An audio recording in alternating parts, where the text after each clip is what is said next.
Hello and welcome. My name is Banyan. I'm the Executive Director for the Yukon Chamber of Mines, and with me today we have Christie and Loralee Johnstone. Loralee Johnstone is the current Vice President of Environment and Social Governance for Minto Metals. Loralee held key local roles, including Manager for Yukon Environmental and Socioeconomic Assessment Board and Chair of the Yukon Water Board.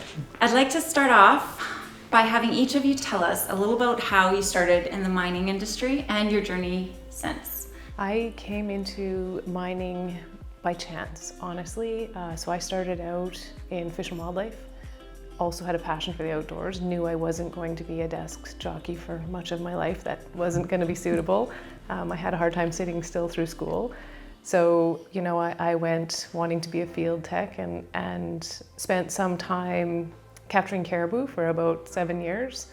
Amazing job, loved doing all of that, super physical.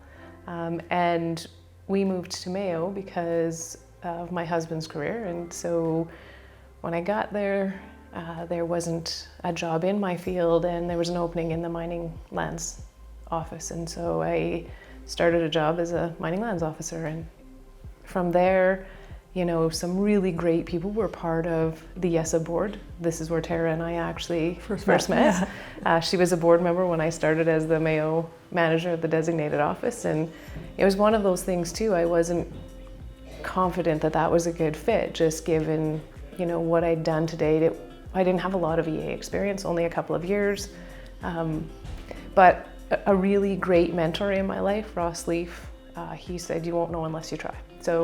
And people were really afraid of this new organization. And I think that's where I learned that beginnings are my place. It might seem a little crazy, but I think I thrive in the chaos of startups. And, I have a very problem-solving personality. And so, going through YESA, I got to learn a lot about environmental assessment and coming out of environment and then mining lands and now into the industry and having worked at the water board. It's a little crazy, but I have a real perspective of all the different aspects of what job requirements are and what people's mandates are, and it just fit well, and my career in the mining industry evolved. I have zero regrets, other than I may have done it sooner if I'd have been a little less reluctant to take that chance. But no, I really enjoy it. The people are great, and it's certainly a career that I'm glad I entered into.